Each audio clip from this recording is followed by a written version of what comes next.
Shalom, party people, and welcome to the 12th C. It is December 13, 2022, day 73 of 75 hard. We are just days away. Let's see, it was about 40 degrees Fahrenheit and raining at, what time did I get out there? I think it was about 5:40. I slept in this morning, about 5:40. I did 2 miles as quick as I could, did it in just under 15 minutes, but way, way over 14, which I was actually quite surprised because I was running as quick as I can, and I had misjudged what I thought was 2 miles and ended up being 2.5, and I was like, man, why was that so slow? And I reclocked it earlier, and it was, this point where I looked at my watch that was right at the 15-minute mark, I was just past 2 miles there. Like, oh, okay. Well, so that felt a lot better. I knew I wasn't running the full 3 because I was running a different course due to time, but I was just like, oh, wow. So that gives me a little bit more confidence that we can probably break 21. Gonna see what I can do tomorrow, and then I'll have a redemption day if I can't get it. But anyway, feel a little bit better about that one. Let's see. Photo gallon weighed 199.6, so right at that maintenance weight, maintenance calories going in. Skipped breakfast again today. Did more deer chili and chicken rice for lunch with. I had some no sugar added chips and some spinach and carrots and an apple to go along with that, and then for dinner had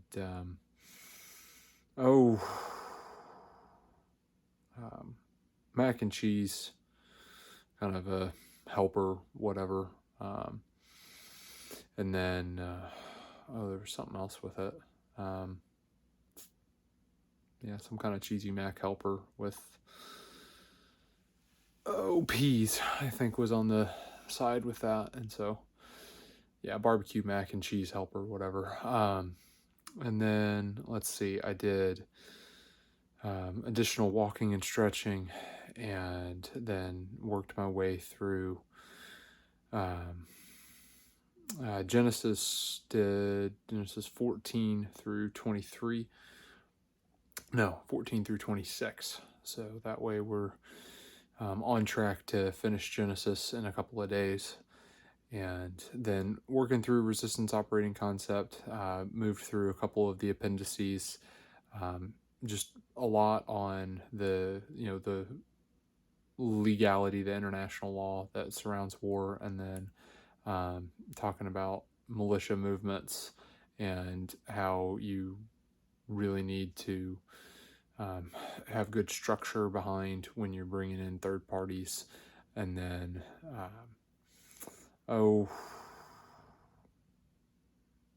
just more of that. And to be in all honest, I'm not against third party contractors coming in and assisting with things that need to get done. When I was we'll do some more personal anecdotes. I can live with that. I used to work oil. I did it for about 6 months and made way more money than at the time I was 19. Made way more money than any 19-year-old knows what to do with, let alone I spent a lot of money on things that didn't matter. And we'd bring in third-party workers all the time. We would drill and then keep the rig clean and just operational, all that good stuff. And then anytime we had gotten to the length of the pipe that we wanted to be at, and we'd do a changeover, so we'd go from like 6-inch pipe to 5-inch pipe, moving that over, we'd bring in what's like a casing crew. And those casing crews, what they would do is essentially put in a big 8-inch, real thin walled pipe all the way down the hole, and then they'd fill on the outside of it with concrete, and that would keep the hole from caving in on itself, so that way you can continue to drill deeper. And true depth, I want to say we were like 2,000, maybe 2,500 feet, but the actual length of all of the pipe, because this makes no sense to people who, you know, are not doing this on a regular basis, and it really makes very little sense to me. But you know, I've seen it, so it, you know, I guess I have a like this much understanding behind it.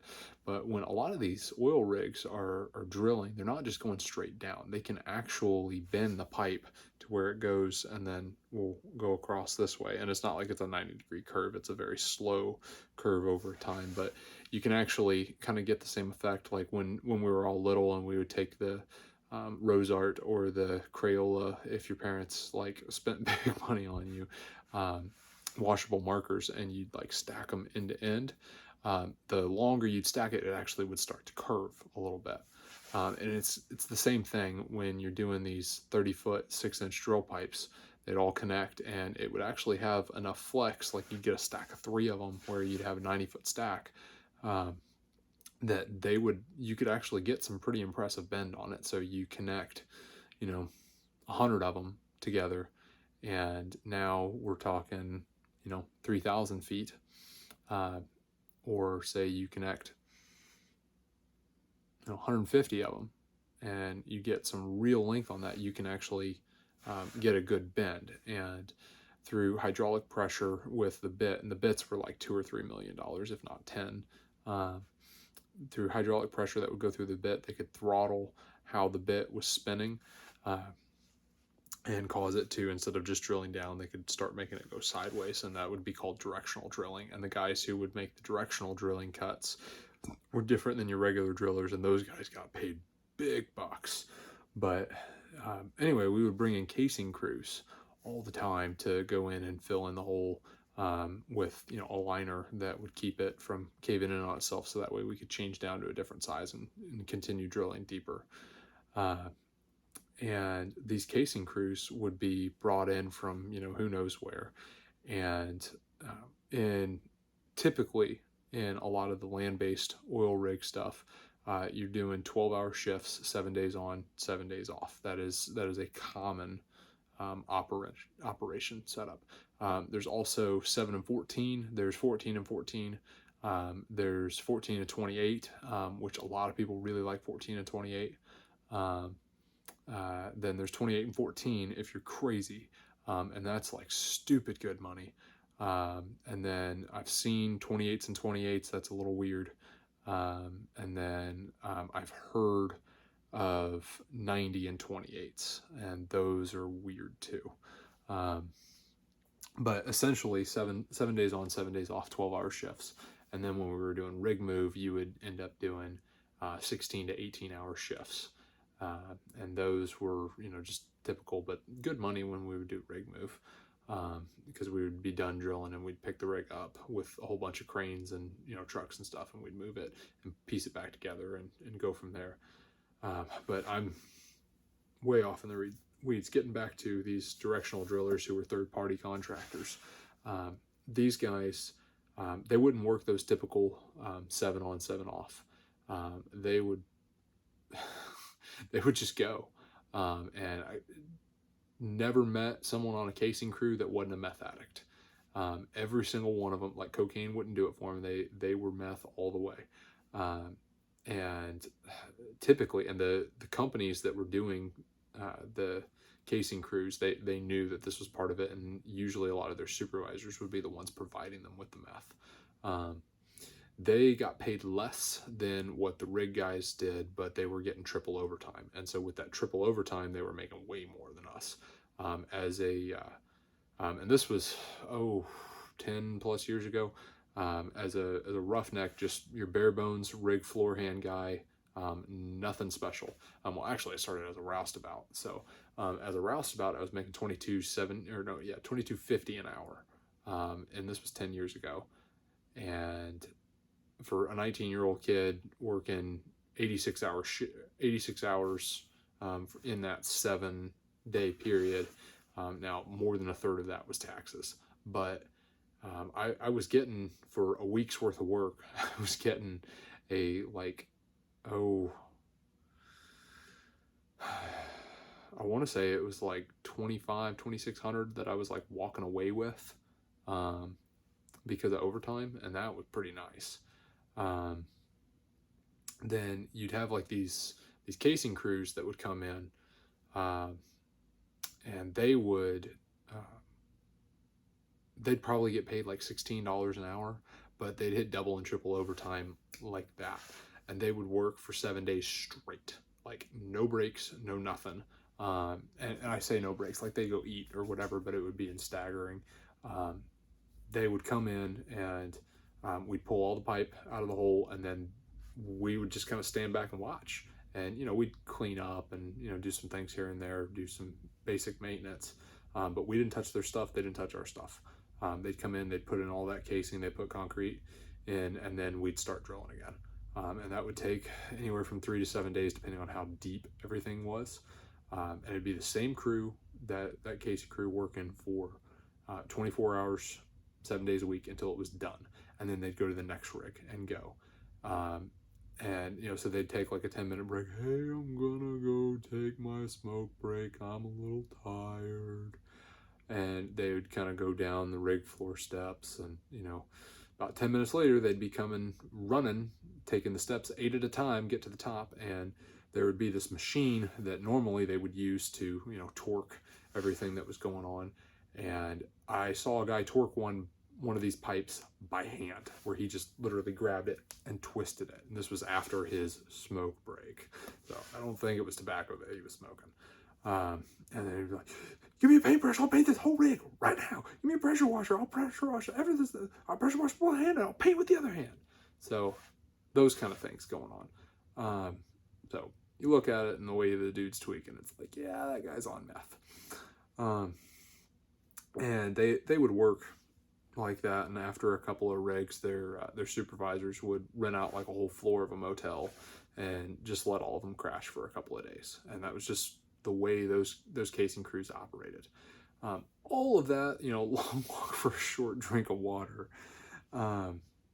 I've seen third parties come in, and they're very good at what they do, but very questionable methods.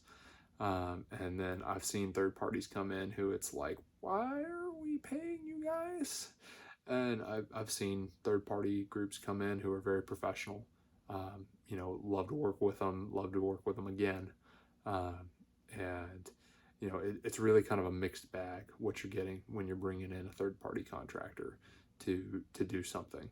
And the whole point of contracting something out is you are doing something that it is either cheaper for somebody else to do or more effective for somebody else to do.